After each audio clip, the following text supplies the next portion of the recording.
Hello and welcome to the Construction Record Podcast. I'm digital media editor Warren Frey. I recently attended the building show in Toronto, and on today's episode we had 3 interviews from panelists at the CEO Breakfast. The title of the panel was Economic Outlook and Construction Industry Challenges in a Post-COVID World, and it was hosted by the Toronto Construction Association and ConstructConnect. Our first interview was with ConstructConnect senior economist Michael Guckes, who explained how decisions made by government at the beginning of the pandemic led to the current economic climate and also addressed current and future labor stresses for the industry. Here's that interview. So during the discussion we just had, you were talking about, for one thing, you were talking about the how all the stuff we did for COVID was ad hoc, essentially, or on the government side. And so now we're kind of reaping the repercussions of that, good and bad. Warren, you're absolutely right. The environment, the economic and construction environment specifically that we're looking at today is so incredibly different from what it was pre-COVID. And so while there are challenges in the new environment, there are also great opportunities. And we talked a little bit about those at the very, very end, right? There's a change in the energy markets. Canada is really uniquely and powerfully positioned to do something about that, right? But at the same time, we also talked about the need for labor and capital, the two fundamentals to making any industry really work, and the challenge too that we're having with growth, right? Especially with labor productivity and development. So I think if we can solve some of the fundamental problems that we're having with especially labor and labor productivity, there's just so much great potential for Canada at that point on a move forward basis. And so really the point is that it's where we have to be very strategic about where we decide to play, right? And as the environment, as the economic environment changes, right, the construction community in Canada needs to be very thoughtful about what that new environment looks like, and how they're going to integrate themselves for maximum growth. And you also pointed out that when COVID hit, a lot of boomers said, and I can't really blame them, said, well, this is turning my world upside down, I'm just going to retire, but there wasn't a concurrent filling in of labor from the younger side. And so part of what you said was that there's historically less people on the younger end of things that are engaged with working than before. Right. And sorry, go ahead. Yeah, so you're absolutely right.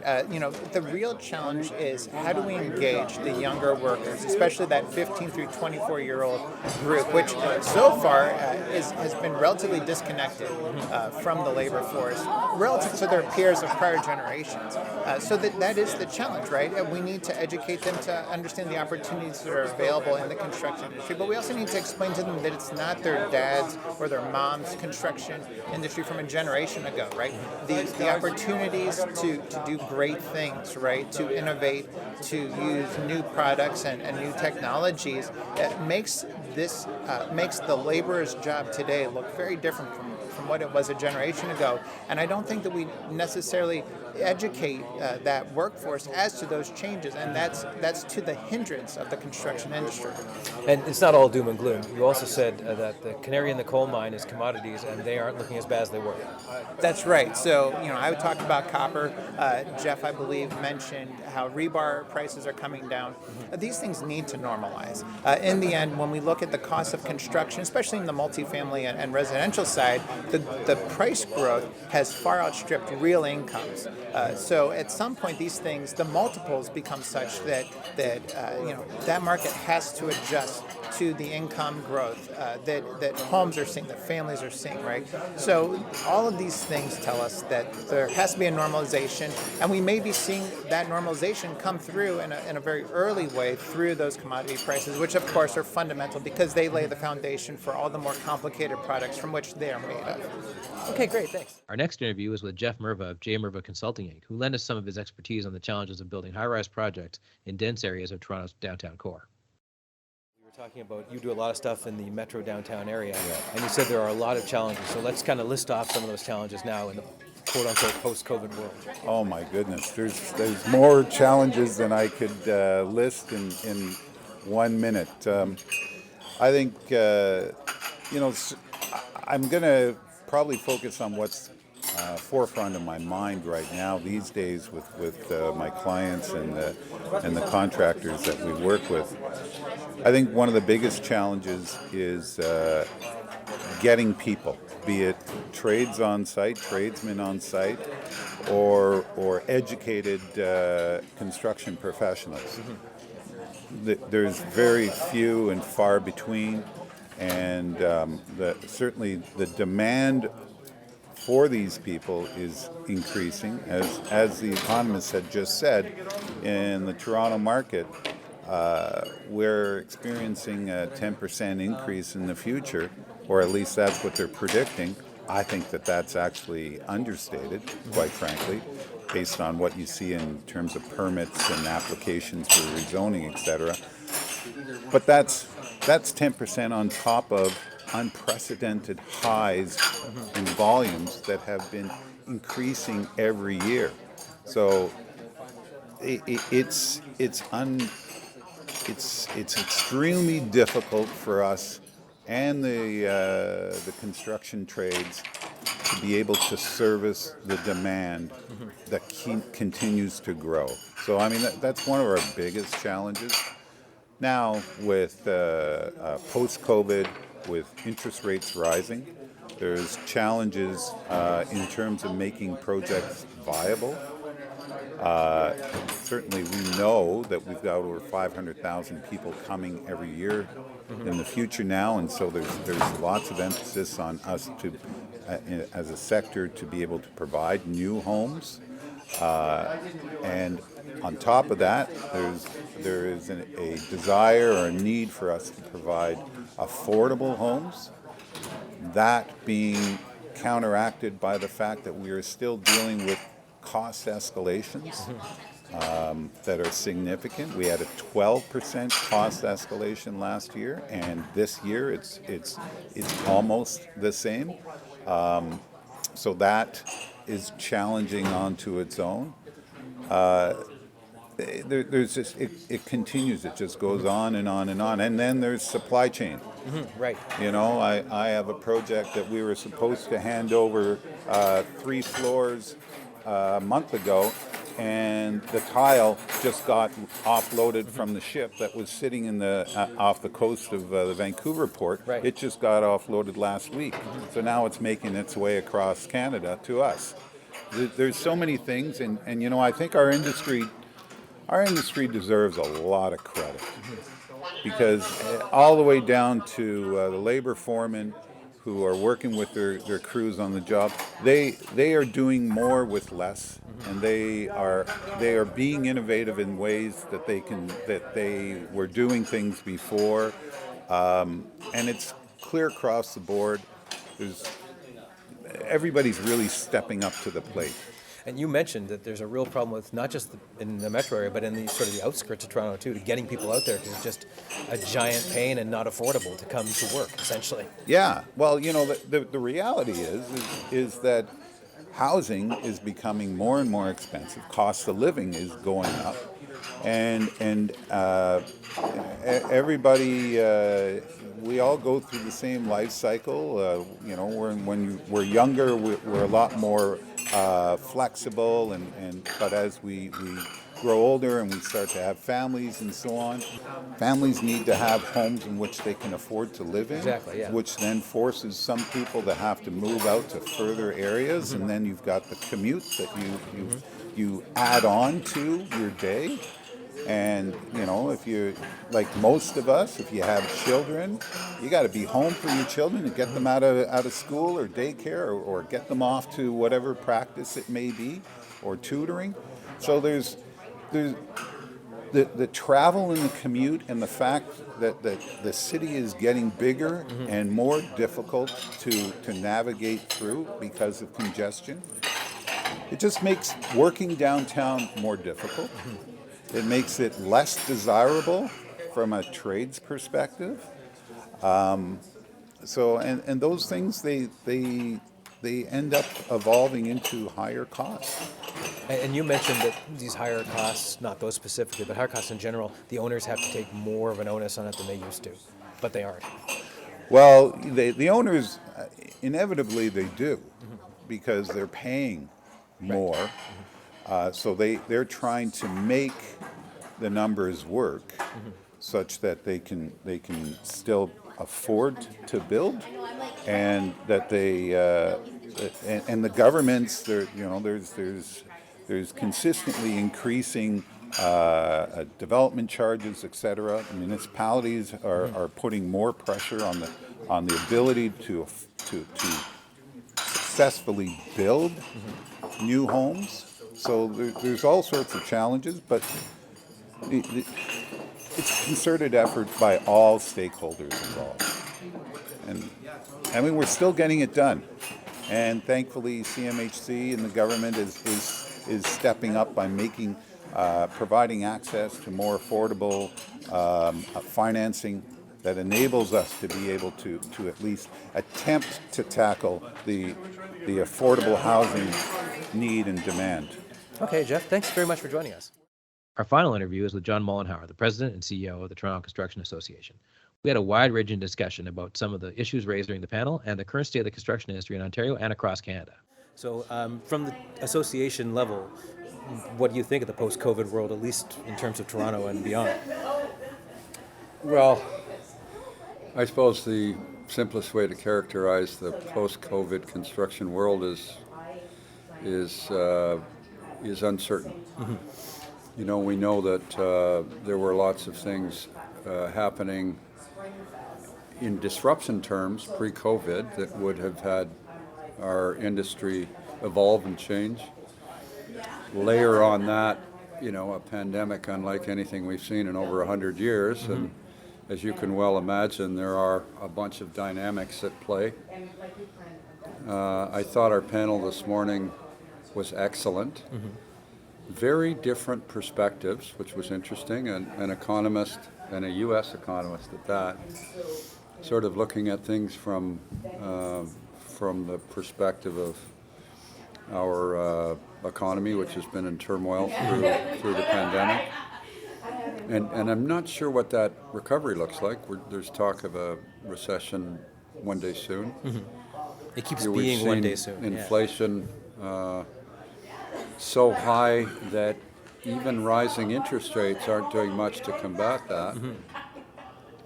The message was that it'll moderate over time. Interest rate gains will diminish, so we'll see slower growth in interest rates, but still growth, which is frightening. Mm-hmm. And the kind of inflation we're talking about at double-digit numbers has massive consequences, some of which we understand and some of which we are figuring out as we go. Mm-hmm.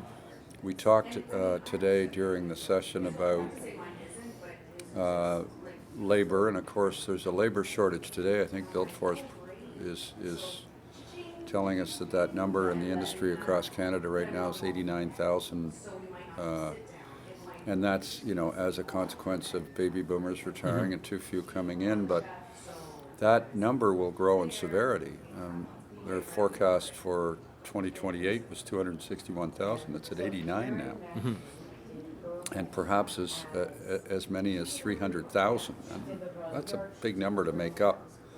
Not going to make it up without doing something proactive, mm-hmm. to help immigration reform, efforts by government and industry to attract people into the industry that might otherwise go somewhere else, all of those things. We talked about supply chain, mm-hmm. and not just supply chain disruption in the sense that it's hard to source products, and when you do source them, hard to get them. And mm-hmm. Well, you mentioned that. It was, from the U.S. economist point of view, there were challenges, but then we have the border on top of that, which you factored in. We don't get the stuff. Yeah, well, I mean, I used as an example just a container. Mm-hmm. You know, if you were shipping something from mainland China, say Shanghai to Toronto, what was, you know, for a 40-foot container pre-pandemic, say $3,500, now mm-hmm. about $35,000. Mm-hmm. Now, Jeff Murva during the panel discussion said that number's coming off a little bit and down, but that's just an affordability issue. Mm-hmm. But it's sourcing product, it's finding equivalent if they can't be sourced. It's finding a domestic equivalent that's actually in inventory, and we talked about the fact that inventories don't really exist. Mm-hmm. You know, if you talk to a building product manufacturer, their inventory is all the product that's stuck at ports, mm-hmm. Because they're shipping as soon as they manufacture. There's mm-hmm. so much demand. And in demand term, we talked about the market in the GTA specifically, but across Ontario and Canada as being superheated like nothing we've ever seen. I mean, we 229 tower cranes in Toronto right now, largely for serving the high-rise res sector, but for commercial projects as well, being roughly 50% of all the tower cranes in North America. That number speaks volumes. You know, to have 50% of the tower cranes in Toronto of the aggregate number across North America is, I mean, people ask me when I share that number whether I actually know what I'm talking about, and it's not my number. It's published by a consulting firm that tracks these things in Chicago. So whether the number's exactly accurate or not doesn't matter. The order of magnitude's right, and it's a big part of the construction world in North America is right here. And Jeff said that, and I'm sure you're going to reiterate this, that it's challenging to get people to those sites because it's so expensive to live in Toronto. So the commute is murder, and even in the outside the 905. That assumes there's a willingness. That too, yeah. You know, first of all, we have a labor market shortage. We know that. So too few folks around. We have lost the domestic labor mobility that we've historically seen. So, you know, if Alberta is not producing oil and goes quiet, then, you know, the workforce comes from there to here or East Coast. But we're busy across Canada in construction markets. So nobody's coming to Ontario because their market is quiet. You know, sort of exacerbating that issue is the fact that if you come into the city itself, there's nowhere to park. It's expensive. It's congested, so it takes you an extra hour in each direction, presumably from anywhere to anywhere. And that's causing labor to question whether they want to work in Toronto. And given a choice, they'll go elsewhere. Why wouldn't you? Well, yeah. That's economics on their part, really. And we're in this weird construction world. I mean, there's so much high-rise construction in Toronto that, and because it's all high-rise, there's no staging areas. There's no vacant site next door where you can park material and equipment. So, you know, they've got staging areas cantilevered off a slab somewhere, but that doesn't, you know, we're in a deliver it on time and install it world because there's nowhere to put staging. Yeah, it's that simple. Areas. It's physical. It's that simple. Yeah. And then, you know, one little thing goes wrong, you don't get something you're supposed to get. You have to wait a day because you can't deliver it late. There are too many people living in high-rise condos downtown, and our municipal government's so preoccupied with their needs that they ignore the needs sometimes of the construction industry and taxes for making noise at 7:05 and all that stuff, which is incidentally driving the cost of construction in Toronto up, which is driving investment elsewhere. I mean, it's all compounding. And so the interesting thing about today's discussion is, you know, what do you say when you're trying to crystal ball about the next 18 or 24 months when there's so much uncertainty that even the experts can't agree? I mean, we had an economist here. You can't get economists to agree. They agree what's going to happen. They just have no idea and can't agree when. And it was interesting. You know, Monique is the district manager at PCL. That's a pretty lofty perch. You have a pretty good sense of what's going on in the world when you're looking at as many projects as PCL does, especially out of that office. So if anybody would know, she would know. And but as she pointed out, that's easier said than done. It's complicated. There's just too many moving parts. You know, can you bring the labor that's needed to the project to get the project built on time? You know, Jeff said that, you know, his clients are taking a vested interest now in the process that would otherwise have been, you know, leave it to the GC to manage that process. Now they're involved. They're asking leading questions. They want information about your ability to deliver, your ability to bring labor to a task, your ability to keep your subs performing so that there aren't schedule slips, which translates into massive cost when delays occur. I don't think the construction industry has ever been as complicated as it is now. There was, a room full of employers, and it was interesting sitting up front looking out at the floor. I saw a lot of people nod when we'd say, it's nearly impossible to close a job. You finish the estimating process, and then you have a discussion about whether you're going to be able to deliver products that you have priced today that won't be delivered for 3 years, or man some of these tasks when we know that the labor shortage is growing in severity, all those things. And so you sit down having just closed or just about to close a project, and there are a whole bunch of discussions that now take place that never took place. For me growing up during my time, relatively short time as an estimator, but still some time estimating, it was it was a complicated job, we thought then, not compared to today. Well, you said it's very complicated. 100 years of change. The last 5 years have seen way more than those last 100 years. Yeah, I don't know if that's an accurate statement or not, but that's certainly my sense. We seem to be an industry that is now finally evolving at an exponential rate, and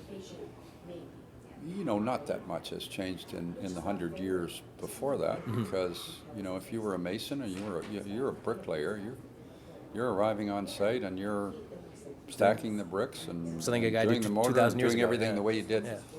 Now, fast forward 10 years, it'll be a robot doing it that does not 3,000 bricks a day, but does 10 times that, and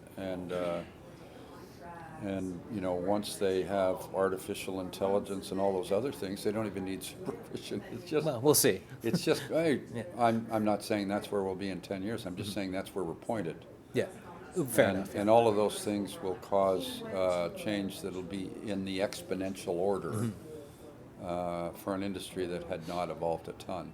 And in the meantime, you said with immigration, you pointed to the point system and said, we need labor. We don't need skilled labor. We just need labor, period.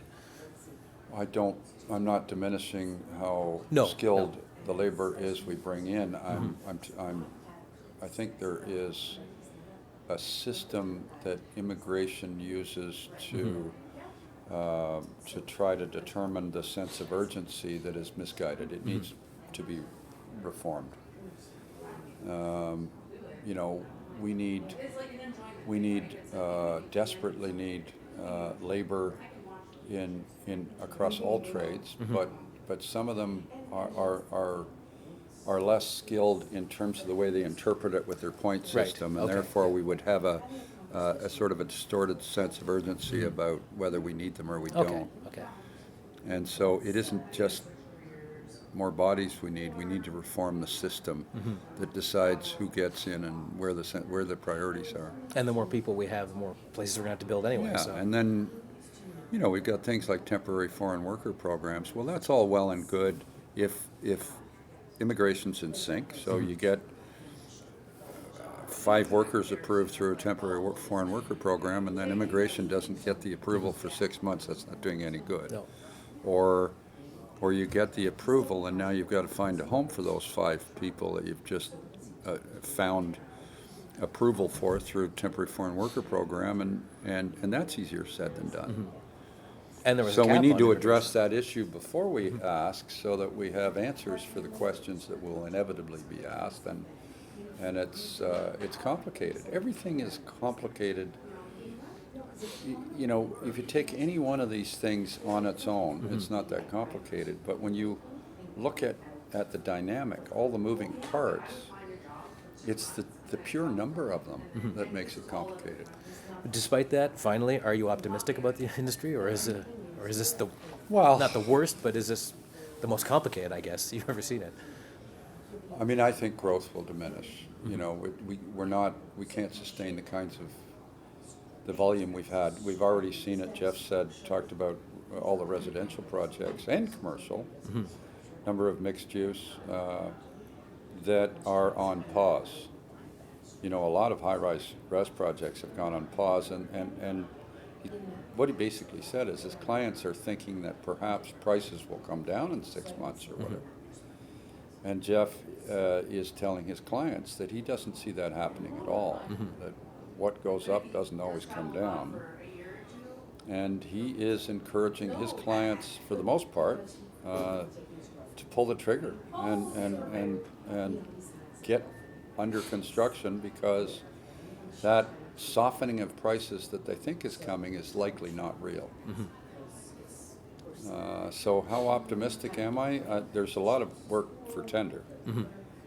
I think that there is a growing frustration amongst contractors that they're pricing work, feel good about their number, ready to go, and then the clients are struggling to pull the trigger. And you know, when somebody sits down with a contractor to say, do you have the manpower you need to build this thing? The real answer often is, I don't know. I think I was low on 4 projects, but nobody's pulled the trigger on those projects, so I don't know if they're real or not, and that could change the dynamic overnight. So I think all of that, yes, I'm optimistic. I mean, infrastructure is not going to slow down. Honestly, the private sector has been pretty quiet. Most of the work in the construction sector in Ontario in recent months has been public sector, the lion's share in dollar terms. So we'll see the private sector come back a little bit as confidence is restored and some of the instability is eliminated, and we'll see that. So I'm bullish about that. Our economist, Michael, was talking about the fact that we're going to see